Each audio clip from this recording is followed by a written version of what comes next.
ما بعد فأعوذ بالله من الشيطان الرجيم بسم الله الرحمن الرحيم ومن يطع الله ورسوله فقد فاز فوزا عظيما آمنت بالله صدق الله مولانا العظيم নেত্রকোনা মদন গোবিন্দ শ্রী মান্না ভাইয়ের বাড়িতে এলাকার মা বোনদের ইসলাহি আলোচনা মজলিসে উপস্থিত হযরত উলামায়ে কেরাম, পর্দার আড়ালে আমার মা ও বোনেরা, আল্লাহ তাআলা আমাদেরকে দুনিয়াতে কিছু সময় থাকার জন্য পাঠাইছেন। এই দুনিয়া আমাদের স্থায়ী থাকার জায়গা নয়, এই দুনিয়া আমাদের চিরস্থায়ী থাকার জায়গা নয়। এই দুনিয়া হলো সাময়িক সময়ের জন্য, কিন্তু এই দুনিয়াতে আমরা যা উপার্জন করব এটাই আমাদের আখিরাতে কাজে আসবে। কেউ যদি দুনিয়ার জিন্দেগি আল্লাহ এবং তার রাসূলকে মাইনা চলে, দুনিয়ার জীবন নিজের মন মতো না চালায়, বরং আল্লাহ পাকের হুকুম মোতাবেক দুনিয়ার জীবন চালায়, নবী আলাইহিস সালাতু ওয়াস সালামের হুকুম মোতাবেক জীবন কাটায়, আল্লাহ পাক ওই পুরুষ এবং মহিলাকে চিরস্থায়ী শান্তির জায়গা জান্নাত দান করবে। আর কেউ যদি দুনিয়াতে নিজের মন মতো চলে, আল্লাহ তাআলার হুকুমের লঙ্ঘন করে, আল্লাহ তাআলার নাফরমানিতে জীবন কাটায়, তাহলে তার পরকালীন জীবন হবে অশান্তি এবং কষ্টের জাহান্নামের। তাই আমি আমার মা বোনদেরকে বলবো, নিজের মতো করে যেন দুনিয়া না কাটাই। আল্লাহ পাকের হুকুম 5 ওয়াক্ত নামাজ পুরুষ মহিলা সবার উপরে আল্লাহ নামাজ ফরজ করেছেন। ব্যস্ততম সময়ও নামাজ ফরজ, অবসর সময়ও নামাজ ফরজ। সুতরাং সাংসারিক এবং পারিবারিক কাজ, ব্যস্ততা, রান্না বান্না, ছেলে মেয়েদের প্রতিপালন এবং ফসল আদি, এসব ব্যস্ততা দেখায়া আল্লাহর হুকুম নামাজ কাজা করা যাবে না। নামাজের গুরুত্ব সবচেয়ে বেশি। 5 ওয়াক্ত নামাজ এটা আল্লাহ পাকের পক্ষ থেকে হাতমি চূড়ান্ত ফয়সালা। ইন্নাস সালাত কানাত আলাল মুমিনিনা কিতাবাম মাওকুতা। প্রত্যেক মুমিন পুরুষ মহিলার জন্য আল্লাহ পাকের সুনিশ্চিত ফয়সালা হলো 5 ওয়াক্ত নামাজ পড়া। তাই এখানে মা বোনরা যারা আছেন সবাইকে আমি বলবো, নামাজের ব্যাপারে যেন আপনারা কোনো ধরনের কোতাহি গাফলতি না করেন। 1 ওয়াক্ত নামাজের জন্যে, 1 ওয়াক্ত নামাজ কাজা করার কারণে দীর্ঘ সময় জাহান্নামের আগুনে জ্বলতে হবে। সেই জাহান্নামের আগুন থেকে বাঁচার কোনো উপায় থাকবে না। না টাকা পয়সা দিয়ে সেখান থেকে বের হওয়া যাবে, না ছেলে মেয়ের বরাত দিয়ে বের হওয়া যাবে, কেউ কোনো কাজে আসবে না। তাই প্রত্যেকটা মা বোন নামাজি হওয়ার চেষ্টা করবেন। দ্বিতীয় নাম্বার, মা বোনদের প্রতি আল্লাহ পাকের হুকুম হলো পর্দা করা। কোনো মহিলার জন্য জায়েজ নাই পর পুরুষের সামনে পর্দা ছাড়া হাজির হওয়া, দেখা সাক্ষাৎ করা। আল্লাহ পাক আপনাদের জীবন, আপনাদের শরীরকে অনেক ইজ্জতওয়ালা বানাইছেন, অনেক দামি বানাইছেন। সুতরাং এই দামি ইজ্জত সম্মানকে যদি আমরা নষ্ট করে ফেলি, তাহলে এর জন্যেও জাহান্নামের আগুনে যাইতে হবে। কোনো পরপুরুষের সাথে সম্পর্ক রাখা হারাম, নাজায়েজ সম্পর্ক। এমনি ভাবে পরপুরুষের সাথে বেপর্দা হওয়া নাজায়েজ। মহিলাদের পুরা শরীরেই পর্দার আওতায়। ফিতনা থেকে বাঁচতে হবে। ফিতনা থেকে বাঁচার জন্যে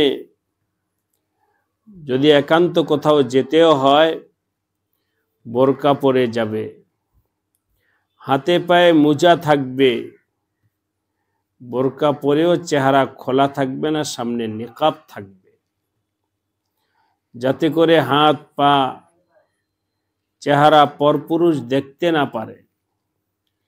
এর থেকে তো সবচেয়ে ভালো হলো প্রয়োজন ছাড়া বাহিরে না যাওয়া। পবিত্র কোরআনে কারিমে আল্লাহ পাক বলেছেন, ওয়াকারনা ফি বুয়ুতিকুন্না, তোমরা তোমাদের ঘরেই থাকবে, বাড়িতে থাকবে, বাড়ির বাহিরে যাবে না। আর বাড়ির পরিবেশটাও চতুর্দিকে বেড়া দিয়ে বেষ্টন করে রাখা উচিত। রাস্তা দিয়ে কত ধরনের পুরুষ আসা যাওয়া করে, অনেকের বদনজর আছে পুরুষদের, অনেকে আছে যারা চলার সময় ডানে বামে তাকায়। বাড়িতে যদি বেড়া অথবা দেয়াল না থাকে, তাহলে আপনাদের অজান্তেই পর্দার খেলাফ হতে পারে। এসব বিষয় লক্ষ্য করা উচিত। কেউ কেউ বলতে পারে, হুজুর আমরা গরিব মানুষ।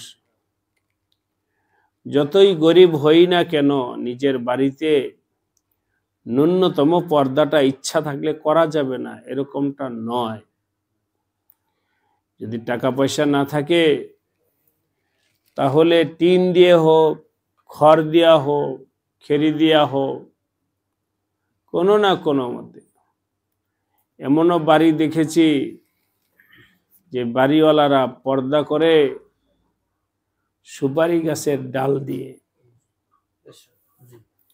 ডাল ভাঙ্গা এভাবে দিয়া রাখছে, তারপরে যেন পর্দা ঠিক থাকে। গরিব মানুষ, ইচ্ছা এবং সহি নিয়ত থাকলে কোনো না কোনো মতে করাই যায়।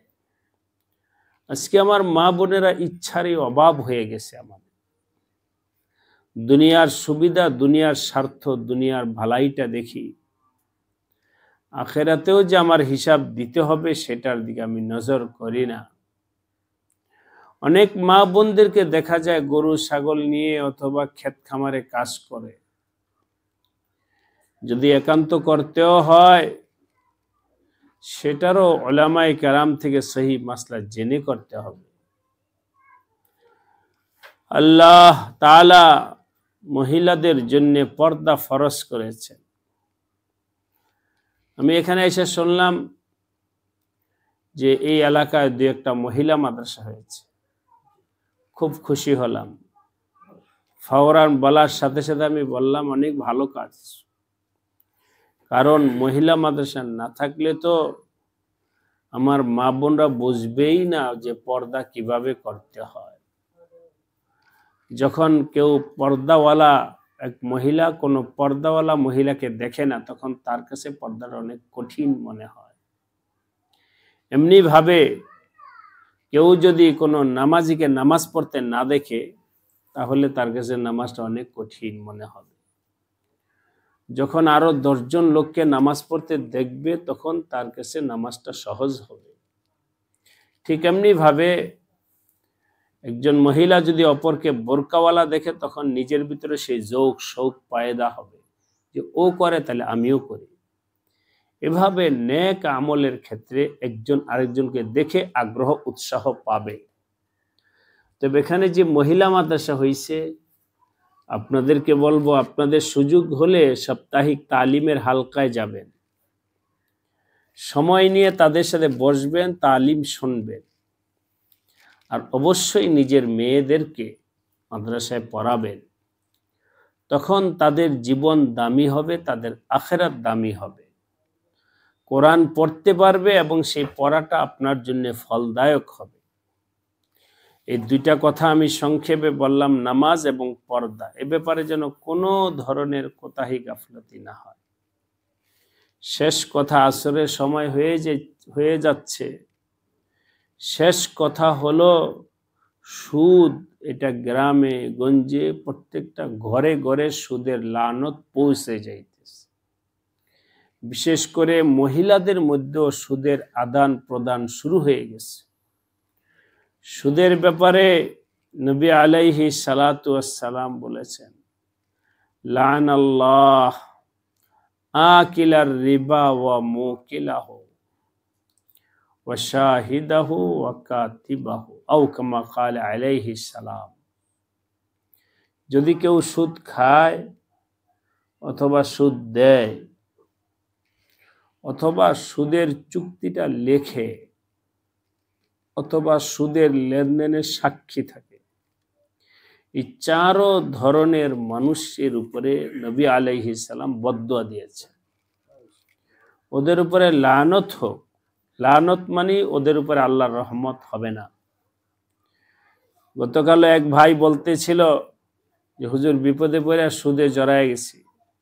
আমি বললাম যে কোনো ভাবে হোক এখান থেকে বের হয়ে আসো, নতুবা কিন্তু শান্তি পাইবা না, না ঘরে শান্তি না খাওয়ায় শান্তি, সবার ভিতরে অস্থিরতা ভাব চলে আসবে, পেরেশানি চলে আসবে। ওই সংসারের মধ্যে কখনোই শান্তি হতে পারে না যে ঘরে সুদের লানত আছে। কেন, এটা তো আমার নবী আলাইহি সালাতু ওয়াসসালাম এর জন্যে বদদুয়া করেছেন। অতএব যদি দুনিয়ার জিন্দেগিতে সুখে শান্তিতে থাকতে চান, স্বামী স্ত্রীর দাম্পত্য জীবন যদি সুখের চান, ছেলে মেয়েদেরকে নিয়ে পারিবারিক যদি ভালো থাকতে চান, না খায়া থাকেন, তাও আল্লাহ পাক সেখানে শান্তি দিবেন। দুপুরে খানা খায় নাই, না খায়ও দেখবেন কোনো সমস্যা নাই, ছেলে মেয়েরা হাসি মুখে মাইনা নিতেছে। কিন্তু যদি সুদ চলে আসে, ঘরে যদি বিরিয়ানিও খান, তাও দেখবেন অশান্তি, পেরেশান, কমতেছে না। কেন? আল্লাহ লানত ঘরে ঢুকে গেছে। তাই আমি আমার মা বোনদেরকে বলবো, আজকে এখানে পাক্কা নিয়ত করেন যে আমাদের ঘরে কোনোভাবেই সুদ ঢুকতে দিব না, না খায়া থাকবো। এক্ষেত্রে আমি আমার ক্ষুদ্র অভিজ্ঞতার কথা বলি। আজকে আমাদের সমাজ সুদ এর লানত থেকে বাঁচার জন্যে মানুষকে বুঝানোর ক্ষেত্রে একজন আলেমও এতটুকু ভূমিকা রাখতে পারবে না যতটুকু মহিলারা পারবে। কেন? কোন সংসারের মহিলা যদি বলে স্বামীকে আমাদের ঘরে কিচ্ছু লাগবে না, আমরা না খায়া থাকবো, তাহলে স্বামীটা কেন সুদের জন্য যাবে? স্বামী তো সুদ এর সাথে জড়িত এই জন্য হয়, ঘরের চাহিদা বেশি। ঘরের চাহিদা বেশি, আমাদের ঘরে ফ্রিজ লাগবে, তো স্বামী দেখে যে আমার টাকা দিয়ে তো আমি ফ্রিজ কিনতে পারবো না, তো ব্যাংক থেকে লোন আইনে একটা ফ্রিজ কিনে ফেলি। ঘরের থেকে চাহিদা আসে যে আমাদের ঘরে বিল্ডিং উঠাইতে হবে, ঘর পাকা করো, চাহিদা আসছে, তো স্বামী লোনের টাকাই না ঘর পাকা করে। আরো বিভিন্ন ধরনের চাহিদার কারণে স্বামী সুদের টাকাই না ওই ঘরের চাহিদা পূরণ করার চেষ্টা করে। আপনারা হিসাব করে দেখবেন অধিকাংশ সুদ ওই তাকাজার কারণেই হয়। আনন্দে কেউ সুদ আনে না, যতই বদ্দিন হোক, কারণ সুদের টাকা আইনা তো বেশি দিতে হবে, মানুষ তো বেশি দিতে কেউ রাজি না। তারপরেও কেন সুদ আনে? ঘরের চাপ আছে, স্ত্রীর চাপ, ছেলেমেয়ের পড়ালেখার চাপ, অমুক চাপ, এই চাপের কারণে বাধ্য হয়ে মানুষ সুদের দিকে যায়।